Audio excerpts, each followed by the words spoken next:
Everybody, it's Jeremy. Welcome back to our Pathfinder Wrath of the Righteous playthrough. This is our Beast Tamer Bard build, episode 314. Also, that fucking music! Powerful. We are on the world map right now. And let's go through a quick little look-see of what do we have left in the game. We have the Secrets of Creation still left, which are the various puzzles we've had some mixed results with. I think we only have 2 of the 3 puzzle sets to do. The remaining puzzles, so I don't know that we can actually even finish those. We have Cascade of Fire, which is the Mutasafen stuff, which is at the Shrine of Pelura. I realized that after ending stream last time. We have the Spinner of Nightmare stuff, which is the Hylor stuff. We have the Heart of the Fallen Land, which is Queen Galfrey in the City of Iz. We have the Murky Grotto, which is DLC, I believe. We have More Than Nothing, which is Ninio's character quest. And then we have Endgame, which is the Crusader stuff. So, apparently we also have Pursuit of the Past, so we still need to finish the storyteller stuff. Although this feels really weird because everything else is marked as has to be finished this chapter, right? That this is the last chapter to complete this quest or else it will fail.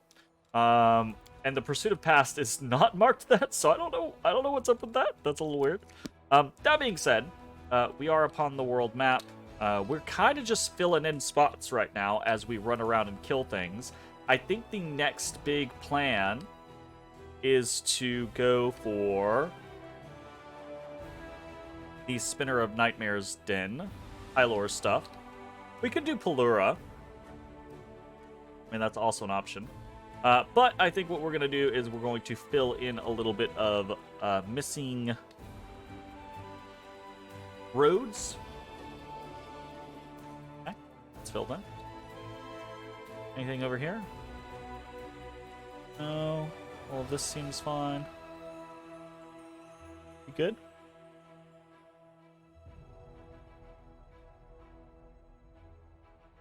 Oh. Oh.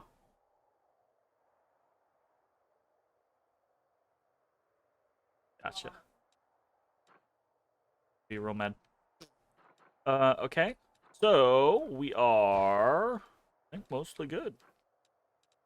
I think we're going to teleport back to Resin. We're going to rest. Oh, well, we got some stuff. Defenders of Freedom. Okay, so we get more Yama-Azadas. Gotcha. The Hand of Retribution. A follower of the goddess Milani has arrived in Dresden in secret and committed a murder. His victim was an officer from Galt. Galt is a nation of freethinkers and radicals renowned for brilliant poets, artists, and philosophers whose ideas shaped the politics of the whole of Avestan.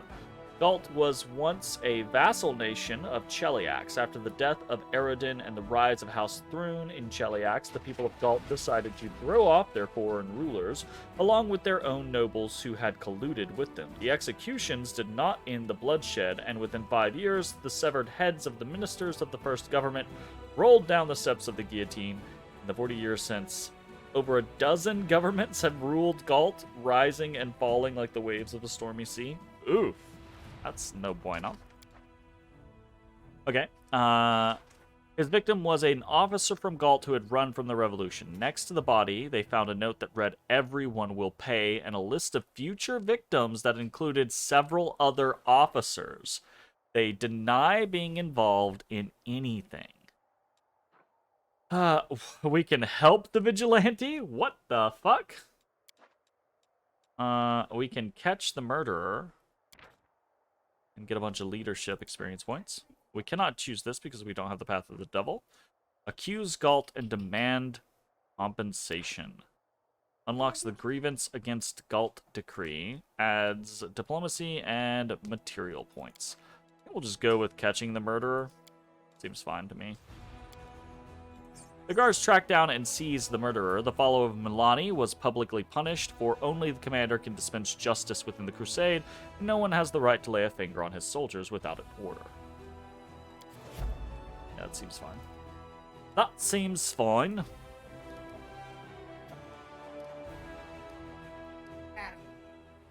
Madam. Bugging. You shouldn't. No, she does this. Lippo's got her head in my shoe. Aggressively in my shoe. They're very gross. Those are the shoes that I've been wearing out to garden.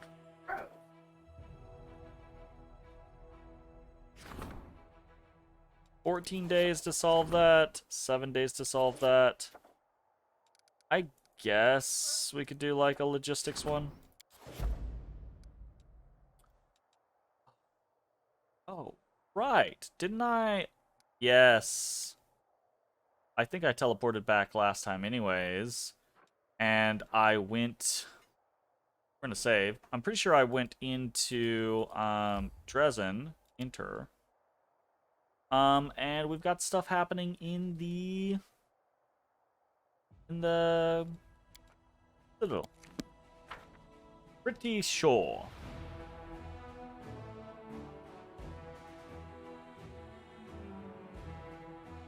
Or I might be misremembering, but who knows.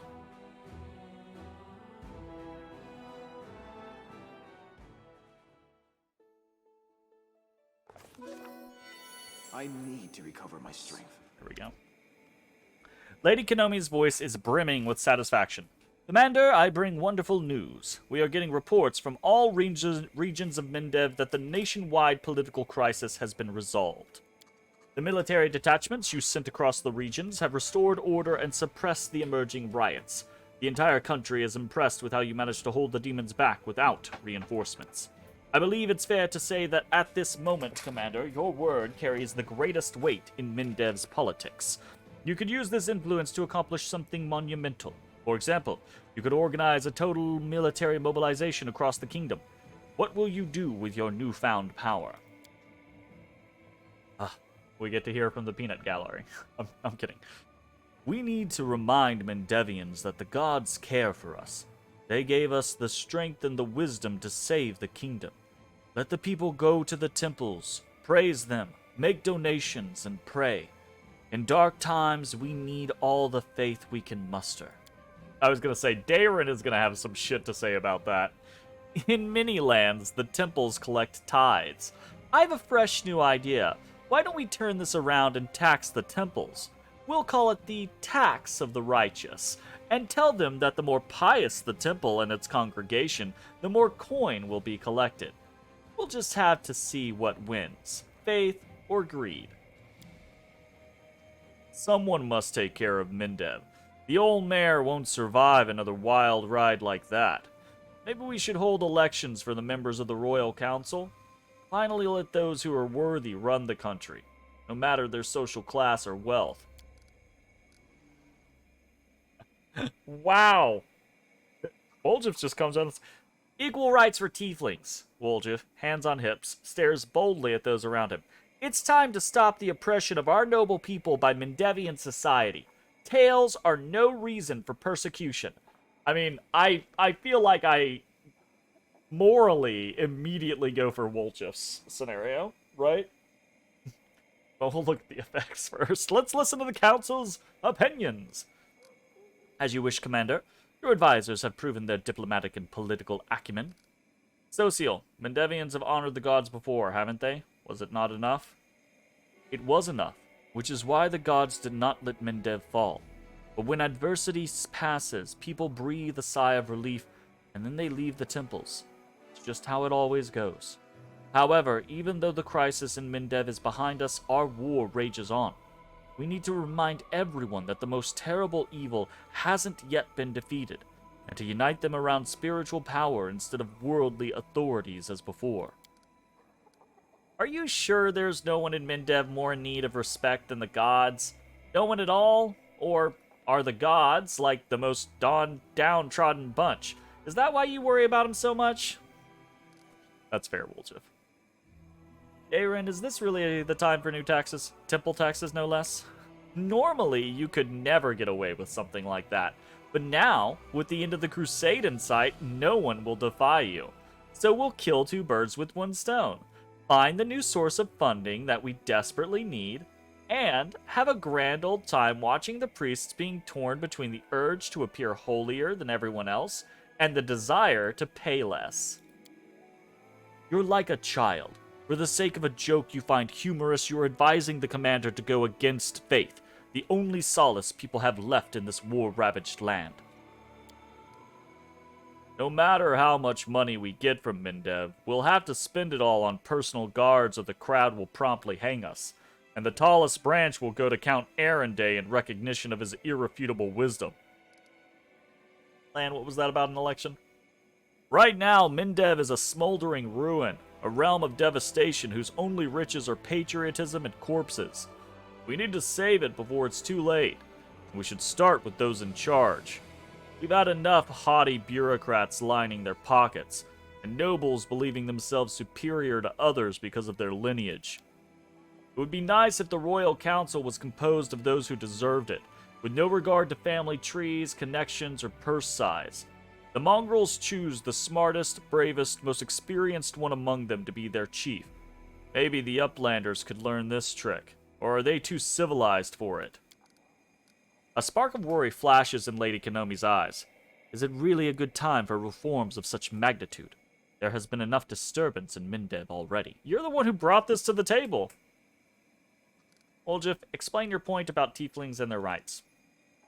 Woljif's speech is loud and surprisingly fluent, as if he has rehearsed it many times. Nice, Woljif. Hey, Otis Modus! We all know about the rampant oppression of tieflings in Mindev. It's like we are the demons here. We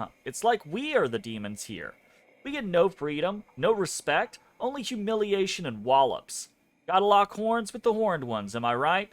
And what about rights? Oh, we've got those. The right to pay taxes and the right to serve in the army. Is that fair? No. Should you feel ashamed? Hell yes. And if folks treated us nicely, you'd think we wouldn't show our gratitude? We're not just thieves, you know. We're merchants, guards, lawyers. Clerics, paladins, and mages. And if Mindev followed their conscience, you know we tieflings wouldn't repay you. You think we tieflings wouldn't repay you for your kindness? Well, we would repay. There, I said it. Woljif even thumps his chest in excitement. In the ensuing silence, it feels like Daeron's whisper can be heard by everyone in Dresden. Someone, please tell him that tieflings already have all the rights of Mindevian subjects. Or don't, actually. It's funnier this way.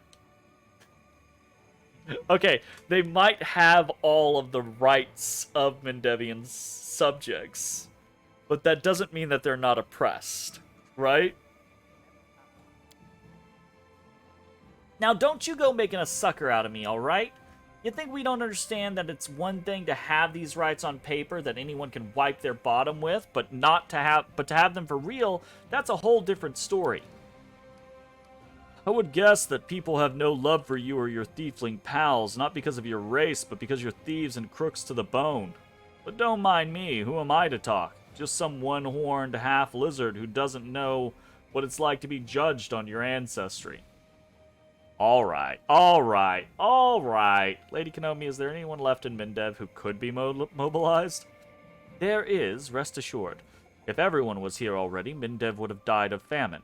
I'm not just talking about people. There are horses who could be commandeered for the needs of the army, tools that could be reforged into weapons, apothecary stocks, services provided by craftsmen, builders, spellcasters. Many can serve the army, and in many ways not necessarily by enlisting. We took their sons and daughters, took their gold, took their bread. Now we're taking their horses? I think we should also take their sticks and rocks, or they'll beat us to death with them soon enough. Hey, how's it going, Jay?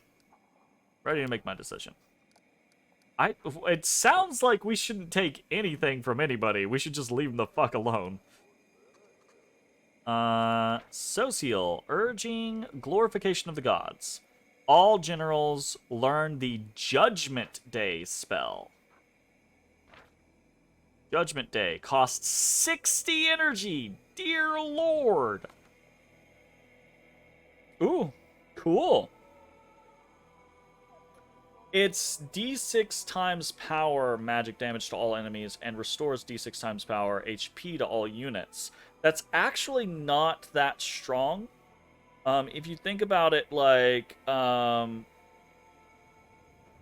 think like a fireball, for example, does like power times 5d6 or something like that. Right? So a single d6 times power is... That's potentially going to do... I think if someone has like... If they have like 50 power, right? That's going to do... Oh, you rolled a 3. Does like 150 damage. That's nothing. To enemies who have like thousands of HP, that's nothing. I don't actually think that... I think this is a very weak spell. I think this is a very weak spell. I think this should be like power times d6, right? To even be a consideration. I agree, Jay. I agree. Darren, go ahead and impose your tax of the righteous. Tax of the righteous. The cost of building construction reduces by 50%. This, if this had come, you know, hot on the heels of starting the crusade and building management, this might actually be cool. But we're at the end of the game. I feel like this means nothing to us now. You know? Land will hold elections for the members of Royal Council. Elections of the real cost of recruiting mercenary units reduces by 10%. That's, well, theoretically the end of the game. Don't at me. Reducing mercenary costs by 10% seems pretty okay. Congratulations, Woljif Tieflings will be granted equal rights. The Tieflings' rights. Recruitment growth for mythic units increases by 15%, and energy point income increases by 5. That's interesting. Military mobilization has been ordered. Cost of recruiting trainable units reduces by 10%. I mean, that is going to be pretty decent. I think from a... That seems fine. I think from a mechanic standpoint, none of these are just like, oh my god, I've got to have this. Right? So I feel like we're going to go from a... I feel like we're going to go for a roleplay standpoint here. And from a roleplay standpoint, actually taxing the churches hits me in a nice spot, and I'm like, yeah, let's do that. But that's a me thing, less of a the character and the game that we are currently playing scenario. And in that case, absolutely, you know, like elections or making sure that different peoples have equal rights, I think is very, very important. So when it comes down to that, Tieflings' rights gives us mythic units, and land gives us mercenary units. Those are both pretty interesting. Recruitment growth for mythic units. I don't know that we have... I think we have like one mythic unit is the thing. So I don't know that the Tieflings' rights are going to do much for me. But I do kind of want to lean towards that, I feel like, from a roleplay standpoint. I feel for Woljif's plight. Like, I absolutely... While I'm also like, yes, we should... Again, these should not be mutually exclusive. We should do a couple of these things. We should tax the churches and also hold elections for the Royal Council and also establish equal rights for Tieflings and for every other fucking race that is in Mindev, you know? I need to stop scratching. I've got bug bites on me. And I'm scratching them. That's gonna end up being a problem. I think we're gonna go with Tieflings will be granted equal rights. So that's gonna get us the mythic units and energy point income.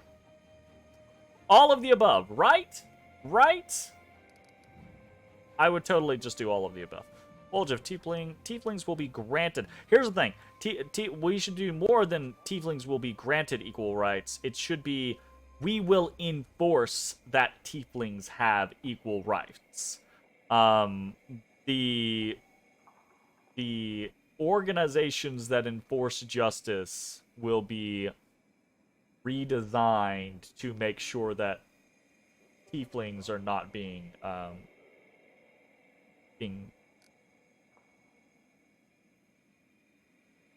my brain just broke. Not think of the word. You know what I'm talking about. We'll go that way. Woljif's cries once again fill the room. All hail the chief! Our brethren will never forget this. You'll see, there are lots of decent tieflings in Avestan who are being victimized because of their heritage. Once they hear folks stop treating us like dirt here in Mindev, this place will be packed with them. In a lowered voice, he mutters, and then we'll see who's gonna spit on who. All right, Woljif. Don't make me regret this. Lady Kanomi bows respectfully. When first we met, I allowed my eyes to deceive me. I failed to discern within you an outstanding politician. You knew nothing of diplomacy. You were unaware of the power structure in Nerosian and beyond. You were driven by your uncanny intuition. With it, you have saved Mindev and strengthened our ties with foreign allies. You have my respect. Is this the end of the diplomacy section? I wasn't a diplomat before this war, and I haven't become one now. But I think I'm beginning to understand politicians and their actions better. I'm convinced that the key is to never forsake your conscience. I don't think we have. I must admit, these council meetings weren't the worst moments of my life. They were almost entertaining. It seems you have the ability to make everything more interesting, be it waging war or hosting ambassadors. And I, like a true son of Mindev, even took part in deciding its fate. We shall see if posterity will curse us for it or sing our praises. I can't imagine ever becoming a proper diplomat. All this political skullduggery makes my hand reach for my bow. I was this close to going down in history as Lan the Shooting Ambassador. But I'm impressed with how slick you were at dealing with intrigues and weaving a web of your own. Looks like politics isn't such a big deal after all. It's just like the gangs on the street, apart from the cussing. Maybe I should be a diplomat after the war. Do it, Woljif. It's been an honor and a pleasure to advise you, Commander. However, I don't think you will need my counsel from here on out.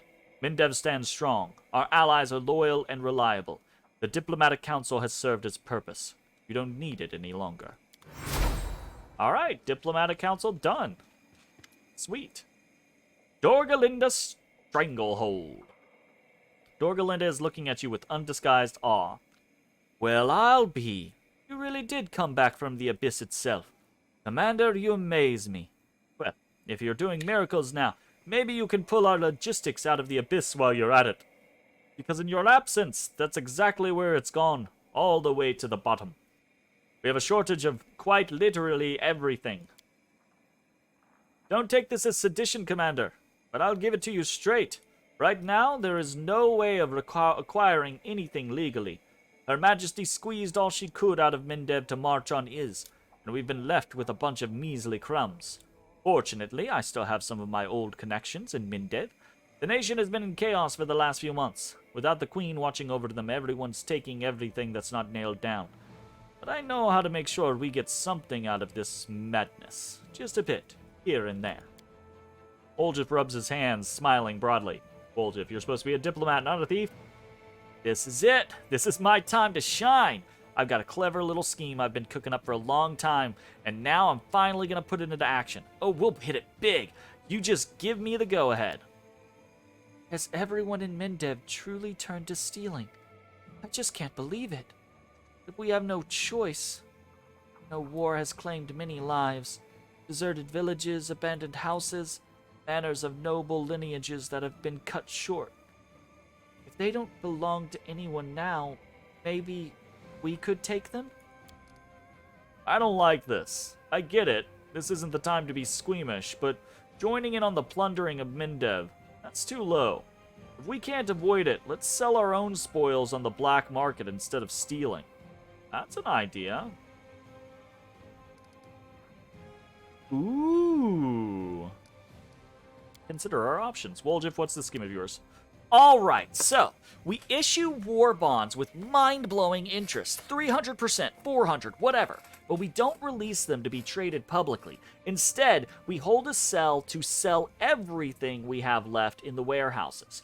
Don't worry, we won't have to give away anything, because we're going to be selling it all to ourselves, using fake papers and frontmen and paying with those war bonds we've got. We repeat this process several times, and then... Right, I can see everyone's already confused. I'll draw you all a diagram later, or you can just trust me. It's a sure thing. We'll make a killing. Why are you all looking at me like that? When did I ever let you down? It's wow. This sounds like some evil sorcery, except with finances instead of spells. We sure this scheme won't ruin us, or worse, summon some kind of bond demon to teach us a lesson? Ursula, what are you suggesting? We could take abandoned property the looters haven't got to yet. Unfortunately. But it is fortunate for us. Anyway, I know for sure that there's a lot of it in Mendev right now. If we take it for the good of the crusade, it wouldn't be looting, would it? Of course it wouldn't. You just need to convince yourself real hard. Congrats, Arushale, your path to ascension is complete. Only the most upstanding mortals can dupe everyone, including themselves, with such finesse. Lan, what's your advice? Times are tough, but we can't afford to stay squeaky clean. But my conscience won't let me just ransack the nation in its hour of need. We still have a few things laying around, don't we? Let's not go any further than using the services of the black market. We can get what we need in exchange for what we have. I respect you're trying to keep your hands clean in a hopeless situation, but that's the thing. Both our warehouses and our coffers are empty. What are you going to trade when we run out? Or Galinda, what are you thinking? The goal is not to get too brazen, but we shouldn't be missing out either. I've got connections all over Mendev. Old army pals, drinking partners, long overdue lab debtors. Each one will get us a cart, a barrel, a chest. It'll be an improvement on what we have, at least. The treasury won't notice because we won't take enough to cause a fuss. Just a weight discrepancy here, some cargo that must have dried out or fallen off in transit there. Everything is clear. Okay. The Tricky Steel adds 10% of finance points available in the treasury. Maximum of 10,000. So we could get 10,000 every 30 days. Wow. Acquiring unclaimed property. Just get 750 material points every 30 days. Unlocks the selling excesses and distributing trophies decrees, allowing finance points to be exchanged for material points and vice versa.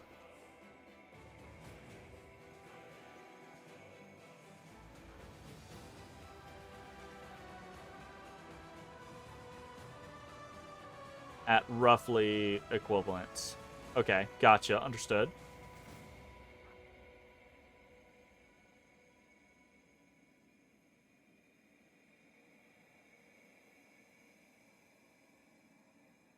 Alright. So, not really an interesting mechanical choice for us. Still a flawless record? Get out of here. Corruption decree. Finance point income increases by 120, materials by 10, energy by 2 for 16 days. Cool.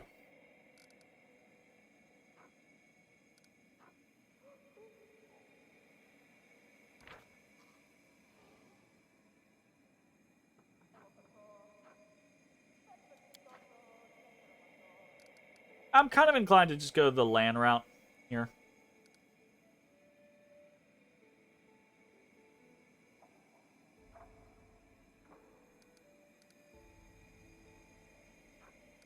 We'll just go the land route.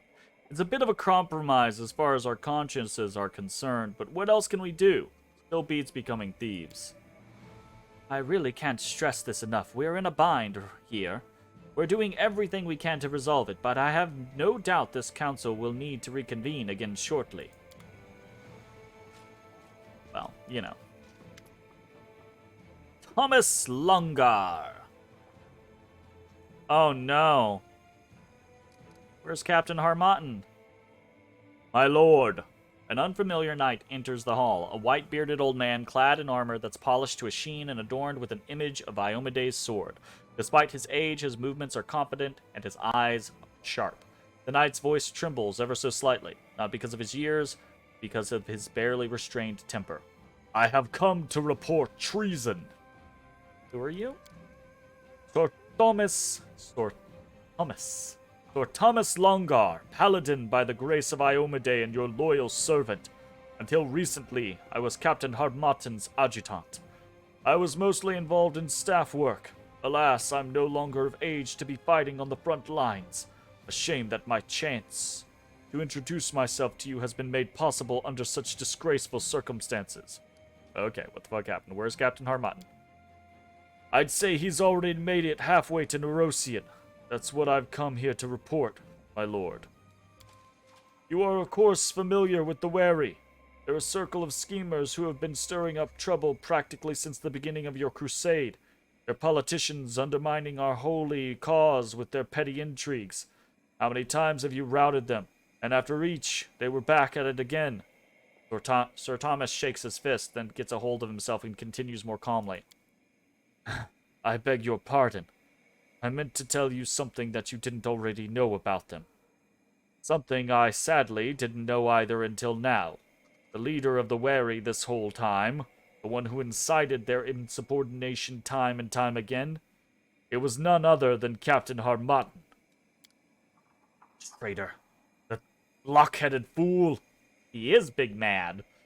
Since the very beginning, he thought you were unworthy to lead the crusade. Thwarted each one of his preposterous intrigues, and now he resolved to mutiny. The captain went to Nerosian to bring back an army, our supposed reinforcements. The moment you let them into the city, he'll order them to seize you. Once that's done, he'll try to take command of the crusade in your place. The nerve. If foolish arrogance could be used as firewood, this army would never have to worry about keeping itself warm in the winter again. What are you suggesting? I know that traitors must face retribution. What if treason has not yet overwhelmed them completely? Grant the captain a chance to gather his wits. Let us hold a memorial service in honor of the fallen crusaders. Once reinforcements arrive, we invite them to join us in paying our respects to our comrades. Okay. Remembrance of the fallen is always important, but it won't be much good to us right now. Our main concern must be coming up with a way to avoid bloodshed among the Crusaders. We could introduce a new holiday, let's say a Day of All Good Gods. We'll greet the army with a feast and make the new arrivals sit at one of our tables, one table with our veterans. Let them talk candidly, and they'll see that they're surrounded by brothers and sisters. When the captain gives his senseless order, no one will have the heart to obey. We'll turn the traitor's plan against him. Dresden will become a mousetrap. We'll let the traitors in, close the gates, block them inside a confined space. Then we can demand that they turn in their ringleader. We will execute him in plain view of the troops. A good captain wants to play at intrigue? I'll show him how it's done. A couple of letters to the right people in Nerosian, and he'll never leave the city. Fucking wow, Darren. Holy shit. Sir Thomas, how did you learn of the treason?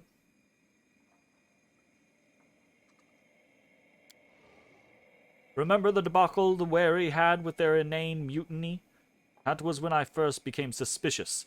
All of the traitors were close to the captain. A pity that I didn't report those suspicions on the spot. I didn't think it would befit an adjutant to inform on his own superior. But then I heard his speeches at the officer meeting, how he blamed you for the failed negotiations and the massacre that followed. Yet he was the one who organized these talks in the first place, so he put his own accomplices in harm's way. Sneak. That's what put me on high alert. When the captain left for Nerosian to oversee the arrangements regarding your new allies' support, I made my way into his quarters and searched them. The captain left in a great hurry. He didn't even check to see if the letters he'd thrown into the fireplace had burned properly. There were just some old charred scraps left, but what they said was enough to figure out where he was going and what his plans were. Queen has ventured deep into the world wound. Why hasn't he followed her? We haven't heard a word from Her Majesty in a long time. We can all sense that, even if she is alive, it's unlikely that she'll triumph. The queen must be saved. It looks like the captain doesn't believe that you're up to the task. No, that's not right. He's convinced himself that you are intentionally delaying the expedition to let her die. He hopes that, once you've been deposed, he can bring all of the remaining forces to her aid. What I find the most tragic is that I understand the captain to some extent. Despite all of his intrigue, deep down he is still a true knight. Just like any knight, he is fully devoted to his lady. Didn't you notice? From the very start, his loyalty was not towards you, nor the Crusader cause, but to Galfrey, to her and her alone. Ah. When she set out for Iz, he desperately wanted to go accompany her, but his queen gave him a different task. Harmatan had to wait for Mendevian reinforcements in Dresden, form a secondary army, and only then could he move out in support of Galfrey. When you arrived and took command, I think it was a painful blow for him. Let's discuss our options in further detail. Sela, what's your plan? Choosing humanity over cruelty often proves to be a better way of handling disputes and problems. The soldiers are not at fault for being led by a criminal. They won't even know what he's up to. Before he gives the order to revolt, we'll receive the army as welcome guests. We'll seat them right next to our soldiers. Let the two armies become one. We'll offer our prayers to the good gods, then remind everyone that the spirit of the crusade is more important than our trivial quarrels. Once that happens, even if the captain is foolish enough to issue his order, no one will comply. That's your kind of plan, Sela. It hinges on an extraordinarily optimistic view of human nature. I, for one, believe that no matter what, the captain will certainly be foolish enough to give the order, and his troops will be foolish enough to carry it out. Agile, what do you suggest? The army doesn't know it's following a traitor. He wants to order them to arrest the commander, but we'll be one step ahead. We'll let the troops into Dresden, surround them, then promise to spare their lives if they turn in Harmatan. Then we can tell the warriors what sort of crime they were almost drawn into, right before we execute the conspirator in public. They'll be grateful to you for sparing them from unknowingly being complicit in treason. Lessons like this, once you pay for them not with time or gold, but with blood. These lessons are invaluable both to soldiers and officers. Risky. What if he orders his troops to attack first? What if the troops listen to him? There will be a slaughter. No, we need to defuse this situation carefully, without resorting to direct confrontation. I actually kind of agree with Darren. Darren, your opinion, please? I have plenty of powerful acquaintances in Nerosian. Some of them owe me favors, and I can offer a lot to others. An army captain is not that big of fish. A letter or two, and he'll vanish like he never existed in the first place. As for the nobles that will help us, we'll have a nice shared secret, and secrets in common bring people together. Having friends in high places that are bound by spilt blood will open new possibilities for us.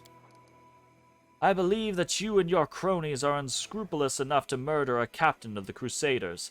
What I find harder to believe is that you're able to pull it off in Nerosian, the heart of Mendev, without getting caught red-handed. And even if you do somehow get away with it, the Crusade's command shouldn't stoop to covert assassinations. Yeah, I guess that's fair. Sir Thomas, what is your advice? Greet the advancing army with the mourner's bell toll. Greet the advancing army with the morning bells toll. We will step out toward them and invite them to join us in prayer for all who have fallen in battle during this war. Captain Harmatan's plan is foolish, but he is a man of honor. We'll help him come to his senses. Think better of issuing a treasonous order. A traitor is positive he's in the right. As soon as you take one step toward him, he'll command his forces to draw their weapons. Your plan amounts to surrender. Thank you. Everything is clear. It's not clear, unfortunately. Feast of the Secret Host. All generals gain +1 level to the Heavenly Ward feat for 30 days. I don't understand why they do this limited shit. Like, this only having things for, like, 30 days... Oh, I guess it's a repeatable thing, but, like, still, why? That's such a pain in the ass. Infirmary size increases by 25% per level of this feat. That is pretty strong. Regul. Unlocks the military exercise decree, increasing generals' experience. Repeatable. All generals gain 50,000 experience. That's pretty good. That's pretty damn good. All generals gain the tactical superiority feat at level 20. All ranged units have a 20% bonus to damage against infantry units. All infantry units have a 20% bonus against cavalry, and all cavalry have a 20% bonus against ranged. Hey, how's it going? How are you? Your name still trips me out. Captain Crunch the Third. Like, okay. So, Thomas, great commemorations. A random allied crusader army is recruited at the commander's headquarters. Repeatable decree. Interesting. Great commemoration. That's kind of cool. And I don't honestly have a very strong opinion. I think from a roleplay standpoint here, we would probably go with Sela or Thomas, right? Regul's is absolutely a no. Even if Regul and Daren's are no's, even if I personally would be like, yeah, that's probably the smart choice, right? And I guess from a mechanical standpoint, the idea of getting an army, a random army every 30 days is more interesting than to me, than the Heavenly Ward. Although the Heavenly Ward's probably more practical. Hum hum hum hum hum hum hum hum hum hum.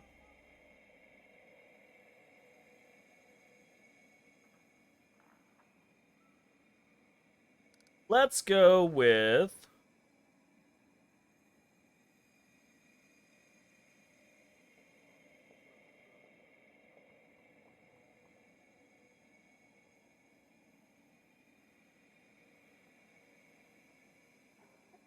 a great feast. Then it's decided. The Crusaders will not fight each other. The Brotherhood of Soldiers will not stand for bloodshed. Fingers crossed. All right. How's it going, Anevia? I see nothing is happening. In Regul.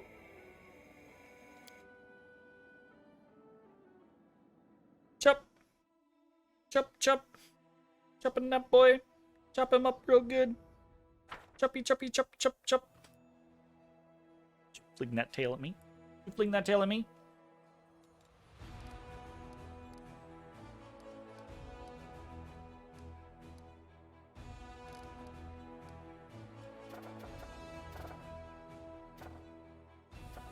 Okay. I think we are good to go on that, which means I think we are actually mostly good to go here. We're gonna go rest, get our Abyssal Corruption down, and then we're probably just gonna bounce. We might sell some stuff, I suppose. But yeah. That being said, we are going to do all of that in the next episode. If you're watching on Twitch, stick around. We're going to keep playing. If you're watching on YouTube, hope you enjoyed. See you next time for more Pathfinder, Wrath of the Righteous. Hey everybody, thanks for watching. If you enjoyed the video, consider leaving a like, commenting, or subscribing. It really helps me out. If you'd like to see me live, head over to my Twitch at twitch.tv/thedistanthorizon.